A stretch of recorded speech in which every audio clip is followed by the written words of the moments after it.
Howdy, folks, and welcome to TuneScores, where the points are all made up and no one's listening anyway. My name's Cary Nightingale. With me, as always, is Kevin Nebrich.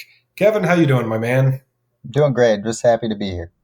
That's fantastic. I hope you're excited, because today we're covering one of your favorite songs. And we're doing that in the context of cover songs. One of your favorite expressions, if I remember right, is either who wore it best or say yes to the dress. If it's the former, that's what we're going to answer. Who wore it best? Regarding the composition of Mad World, originally by Tears for Fears. We'll also take an evaluative listen at Gary Jules' version and Postmodern Jukebox's version. I think we should jump right in. Kevin, this is, I think, one of your favorite songs. Which one of them wore it best? And then we'll do the tune scores for each one, starting with Tears for Fears. Hot take, who wore it best? Hot take. I'm going to say Gary Jules. And I'm going to say Postmodern Jukebox. That's a bombshell. We might as well just end the episode early. But we wouldn't do that to you.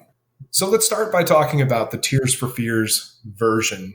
Now, I rated the composition at a 2.9, and I'll give you the spoiler warning here. That was the same score that I gave to the composition on the Gary Jules' version, and 1/10 lower than what I gave Postmodern Jukebox's. PMJ got the extra 1/10 of a point on melody because I think that when Haley Reinhart was singing her part, it had a much happier feel. And it sounded like the melody was just altered ever so slightly to make it sound happier. Slightly different pitches and intervals in her melody the way I heard it. The basic harmony remained the same for all three versions. A chord progression, minor 1 to major 3 to major 7 to major 4 in the verse, and a minor 1, major 3, major 4 in the chorus. It sounded that way in all of them. The starkest contrast was in the tempo for each. Tears for Fears at about 120 beats per minute, Gary Jules at about 88, and then I think around 94 for most of PMJ's version. So it's a strong composition. There are some questionable lyrical choices, I think, but nothing that really warrants a strong rejoinder.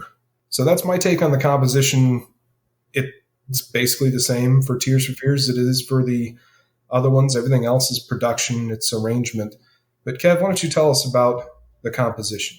So Tears for Fears received a 3.2 out of the 4 available points for composition from me.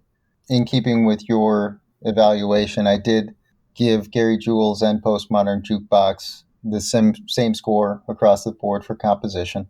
The strongest aspect, I think, of this particular composition is the melody, but they earned high marks across the board.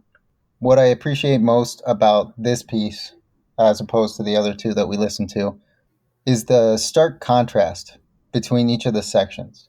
The rhythmic changes break it up really nicely, and for me it creates 3 different distinct moods. My favorite line in the original version of this song is, "Their tears are filling up their glasses."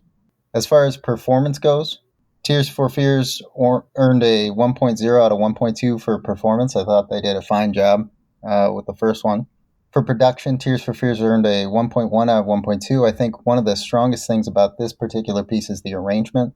The varied instrumentation and synth beats and sounds, filling in space and accentuating breaks is layered very effectively, but it does come dangerously close to cacophony. How did you feel about their performance, their production? So for Tears for Fears' performance of it, I rated that at 0.9 out of 1.2, slightly less than the other two versions. I hear less emotive force from this singer than in the other versions, but I did find that accuracy was equal among all three versions. The production here for Tears for Fears, also rated at a 0.9. I absolutely love that trumpet-sounding synth line, just not in this context. All the other synth lines and layers seem to fit well enough for the mood, but it was the trumpet synth that decreased the arrangement score ever so slightly for TFF. As far as appeal goes, this song is original recipe. It's got a not-so-secret blend of 11 herbs and spices. I think it's a candidate for being covered because it, A, was successful, B, has a bunch of shitty early 80s synth sounds, and C, has lyrics that could be read as much darker than the instrumentation's mood, at least the way that I heard it. I rated the appeal for Tears for Fears version at 2.4 out of 3.6. Repeat listenability was okay at 1.0. I would listen to this again. And the emotion, I can hear the emotion as the listener fairly well at 1.3 out of 1.6. So the overall tune score for Tears for Fears original recipe version was 7.1 out of 10. Not bad. We're not far off. I gave Tears for Fears 2.6 out of 3.6 total points for appeal. This song hits me solid for 1.3 out of 1.6 points for emotion. And repeat listenability is high at 1.3 out of 1.6. My overall tune score for the original Mad World by Tears for Fears is 7.9. All right, fantastic. So we'll go on to the next one, which is Gary Jules' version. And again, the composition, I rated this at 2.9 out of 4, the same as I did for the Tears for Fears version. This obviously has a different, more atmospheric mood to it. It sounds a lot sadder. It's about 2/3 the tempo. Actually, about 3/4. I think it was 120 BPM for Tears for Fears. This one is about 88. So considerably slower. So that was same thing for the composition, if you want to make any notes. Yeah, for me, Gary received, again, 3.2 points out of 4 for composition. Again, across the board, they're going to get the same score. Everything here, this particular version, everything here was just as strong as the original. I do love a cover that departs in feel from the original piece. In this case, Gary has ditched the pop synth dance instrumentation for a slower tempo, a darker feel, and the simplicity of emotive vocals backed by a simple piano melody with a fake cello counter melody played on the mellotron, which is probably the coolest instrument I've ever heard of. And I really like the title of his album, Selling Snake Oil for Wolf Tickets. As far as performance and production go, Gary received a 1.0 out of 1.2 for both performance and production. A strong all-around effort. How do you feel about his performance? I thought Gary Jules' performance was a bit more emotive and rated ever so slightly higher at 1.0 out of 1.2. The vocal sounds fragile here, as one might expect from a very depressive song. It's very fitting. For the production, this one had an excellent arrangement, and it garnered a 1.1 out of 1.2 as compared to that 0.9 that Tears for Fears garnered on the production. As far as appeal goes, though, if Tears for Fears Mad World was the original recipe, this is the spicy version. It's a good cover because it offers a very different, but I'd say more appropriate feel from the original, and it will appeal to some, but not all people, more than those first 11 herbs and spices. For emotion, it got full credit, 1.6 out of 1.6, but repeat listenability suffers because of that. I talked about this with The Eternal by Joy Division, a full credit emotion song that is so emotional you really cannot listen to it every day. And if you did, it's probably bad for your health. Just like eating spicy chicken every day would probably be bad for your health. So the overall appeal for Gary Jules rated at 2.8 out of 3.6, and the full tune score was 7.8 out of 10 for Gary. So Gary earned fewer points than Tears for Fears for production, but received more points in the appeal section. This song, for me, hits harder for emotion. It earned 1.5 out of 1.6 possible points. And Gary earned a slightly higher repeat listenability score, 1.4 out of 1.6. For the appeal section, Gary earned 2.9 out of 3.6 possible points and an overall tune score of 8.1. Okay, excellent. And since my favorite, I already mentioned, is the Postmodern Jukebox version, I'll let you do the honors, and then I'll defend it. Postmodern Jukebox received 3.2 out of 4 available points for composition. The original song has strong bones. The new arrangement by Cary Jules transformed into something new, and all they had to do was focus on adding a little harmonization, a little flair, some pizzazz perhaps, and the result is this performance. The strongest part of which I believe is the harmony. Any notes on composition, Cary? Well, I did rate the melody slightly higher on Postmodern Jukebox's version, so rated that at a 3.0 for the composition. I think Jazz Hands was really the strongest part of it. The performance, I think, added just that little bit more, even over Cary Jules' version. There was even more feel. You've got the sad clown, Puddle's Pity Party, with this very operatic, but very much soaked in despair vocal performance that's highly contrasted by Haley Reinhart sounding almost cartoonishly happy. And I think it's a really strong feel to that performance. And in the recording, it was a live recording. It's not perfect by any means. Well, maybe it is perfect, actually. But you can tell there's that human element right there in front of your eyes. And the production, equally as strong as Cary Jules' version at 1.1 out of 1.2. Not bad. For me, Postmodern Jukebox earned a 1.1 out of 1.2 for both performance and production. There's rich instrumentation here, impressive performances by both vocalists, and it's a lot of fun. So Postmodern Jukebox blew both Tears for Fears and Cary Jules out of the water in both performance and production, but they crashed and burned in the appeal section. Emotionally, for me, this performance doesn't seem to carry the same weight as the angsty, mercurial performance by Tears for Fears or the despondent version by Cary Jules.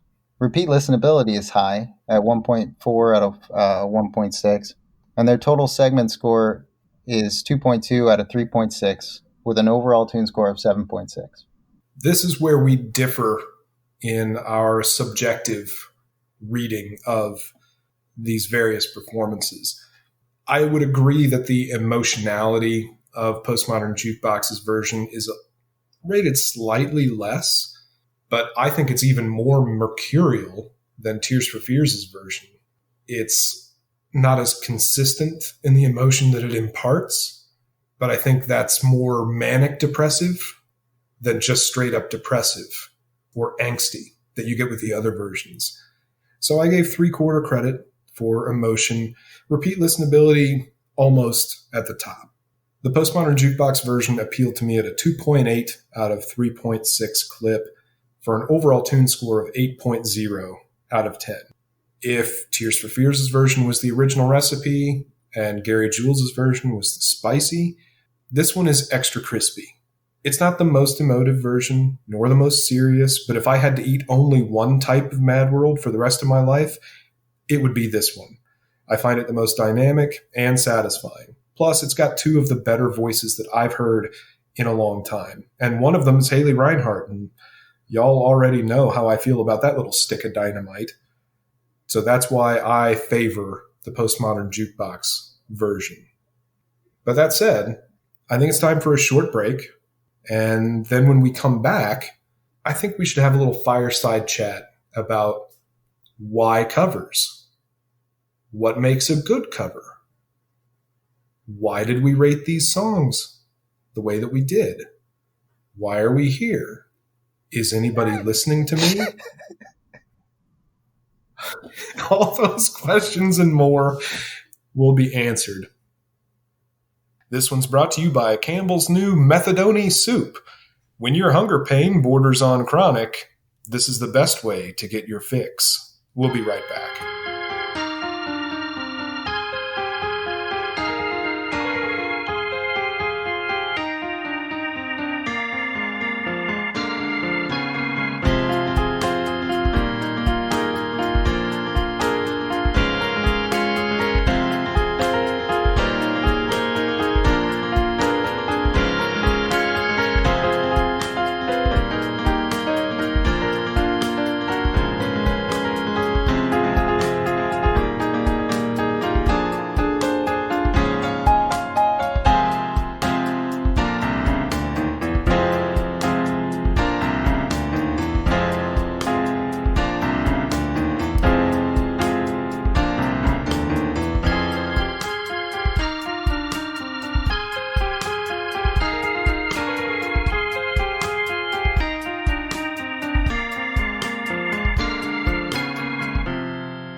Howdy, folks, and welcome back.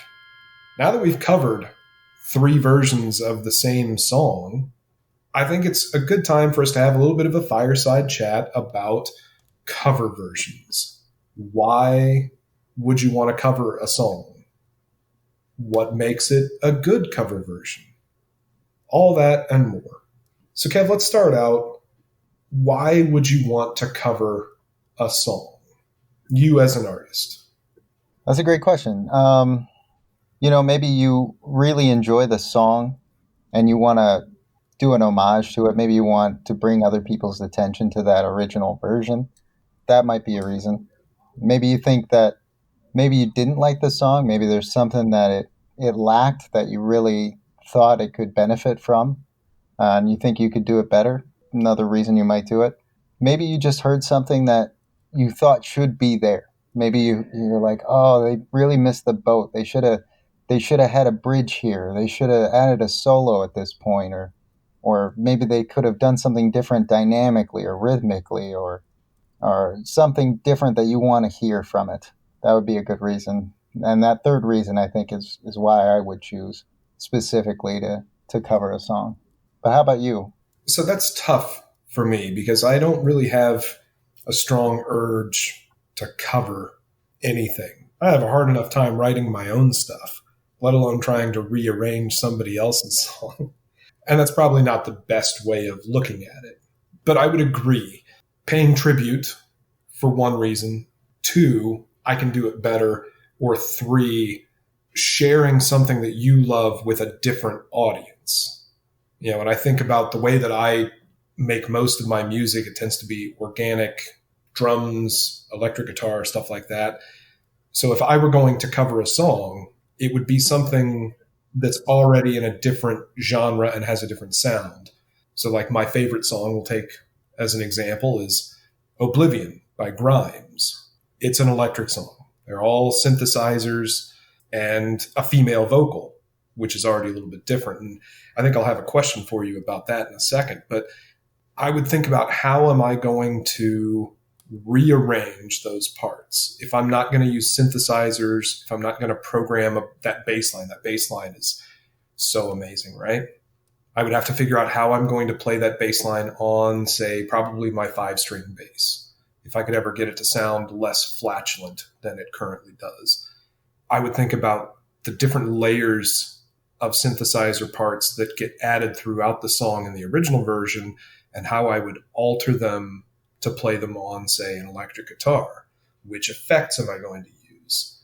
If I'm adding fuzz to a guitar part, is it going to make it sound too much like the synthesizer? So those are some things that would go through my mind. And then, Kev, I think I've heard you say before at some point that you would have a hard time changing any lyrics because you tend to revere lyrics more than any other part of composition. But Oblivion by Grimes, if I were to cover that one, there's a lyric that says, I need someone now to take me by the hand and tell me, girl, you gotta watch your health. But if I'm singing it, do I change that to boy, you gotta watch your health, or man, you gotta watch your health, or something like that? Or do I keep it girl and it's just kind of a funny, ironic thing in the same way that, say, the White Stripes did and Jack White was singing Jolene by Dolly Parton, begging of you, please don't take my man. I don't know. There's a precedent for keeping it the same, but would it be better if I changed it? What do you think, Kev? In that case, I think any choice you made there would be entertaining and interesting. Already, by virtue of singing a song originally performed by a woman as a man or vice versa, or however, you're already doing something different with the song. It takes on a new context, a new meaning, a new feel. So that's interesting in and of itself. If you change the lyrics in order to do that as well, or to make it from the perspective of a man rather than a woman, or vice versa again, that would also be very entertaining. That'd be very interesting. I think contextually it makes sense to do so, I think, as a songwriter myself, and I think that we're both approaching this from the perspective of, a songwriter. Starving artists, really. But from a songwriter's perspective, I think, you're right, I focus on lyrics a little bit more. I might be a little less eager to change lyrics to a song that I would be covering. I think in that case, I would probably move on to a different song personally that I really appreciate the lyrics more. But again, it's all about the person taking the chance on a cover song. And I think we're approaching this again from the perspective of a songwriter, which is I think interesting, and that's why I listen to for those covers where they kind of differ in emotion or feel, or they kind of depart from the original, and I think that's why I'm drawn to those things. A performer, a vocalist or a musician would have a different approach to writing covers. They write covers because they like the song. They maybe want to show off a little bit, showcase their talents. And I think as songwriters, that's what we're doing. We're just doing it in a different way by arranging the song differently, putting it to a different tempo or a different time signature, change the melody, change the lyrics, change whatever you can to make it a completely different song, a whole new beast. And I think that that's what we're going for. Yeah, and I think the biggest change I would probably make to Oblivion, and I'm not going to cover that song, by the way, or probably any other song right now. But if I were to cover Oblivion, the biggest change that I would make right off the top of my head, I think I've mentioned this in the Harmony episode and probably at other times. A pet peeve of mine is having just alternating two chords. That one has two chords. It goes from a major 3 to a minor 1, major 3, minor 1. I would probably reharmonize it, keeping the melody the same or as close to it. And here's another thing, Kev. The way that we approach it as, I'll be charitable and say creators, songwriters, I don't have talent, certainly not as a singer. I don't have talent as a singer. So no one's going to want to listen to my version of Oblivion or probably anything else unless I'm able to bring something else that's new and different to it.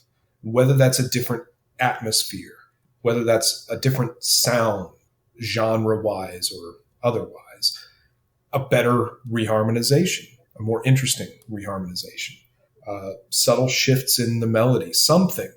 If I can't bring that to that song, no one's going to want to listen to it because Grimes already wore it better, right?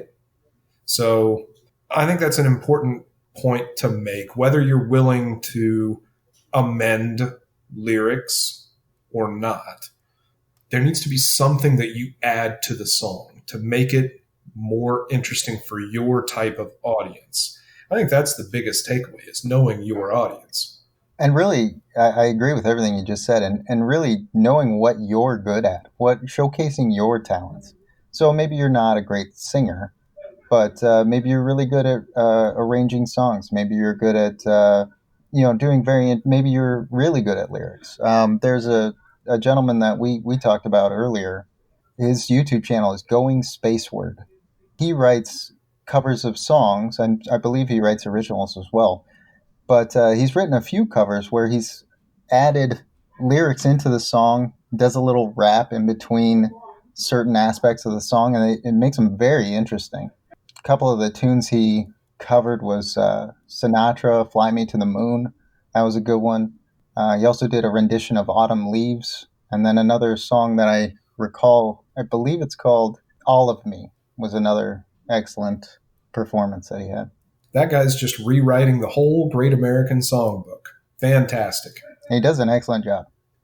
So, Kev, I wanted to ask you, I just talked a lot about my favorite song is Oblivion, and if I were to cover how I would do it, what song would you want to cover? Well, ironically, I've actually covered this particular song myself. The reason I chose to cover this song, I heard the original, I heard the Gary Jules version, and I always thought that, like, oh, it's nice, it's like a slowed down, more morose piece, maybe a little bit depressing. And so I was like, I want to jazz it up. I want to hear something more fun, more maybe dynamic, maybe more fast paced. I had never heard the Postmodern Jukebox version. I also liked one of my favorite lines in the original piece is their tears are filling up their glasses. That's a good line. But I thought there was a better line deeper into the song where he repeats, "Look right through me, look right through me." And I thought that line never got enough attention.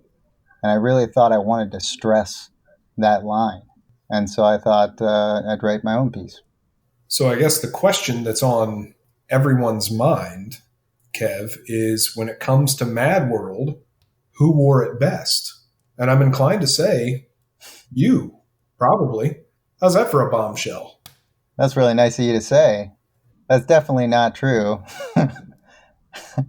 I haven't even heard your version, so I probably shouldn't say that. No, I think that Gary Jules made it something completely different, something we hadn't heard before, and I thought that made it very interesting. And so that's why I think he really did a great job, and I believe he wore it best. But what do you think? Shockingly enough, even though I prefer the extra crispy version that we got from Postmodern Jukebox, and that's the one that I would listen to, Gary Jules wore it best. He made that song his own, I think, in a way that neither PMJ nor Kevin Nebrich have done, at least not yet. That's true. Who knows? Kev, you get a couple more subscribers, and we'll find out. You're gonna have to change that stupid channel name. You have to hire an editor. Indeed. So I don't know about you, Kev, but I've had a lot of fun both with this format of doing some TuneScores relatively quickly and then going into the Fireside Chat. I hope you did as well. I hope the audience did as well. And we got to listen to a couple of good songs. I think I'm mad worlded out for a while. So no original recipe, no spicy, no extra crispy for me for a little while. I'm going to stick to having burgers for a few days. But it's been a lot of fun. As always, even though it's 3 versions of the same song, and that can be a little wearying to listen to, we've updated the TuneScored Tracks playlist on YouTube. Go check it out. Give each version a chance. Come back and let us know. Which one do you think wore it best? And then also, maybe it's different, which one did you prefer? All that said, we want to thank you so much for tuning in. That's been Kevin Nebrich. I've been Cary Nightingale. We hope you have a great day, and we'll see you in the next one. Be well.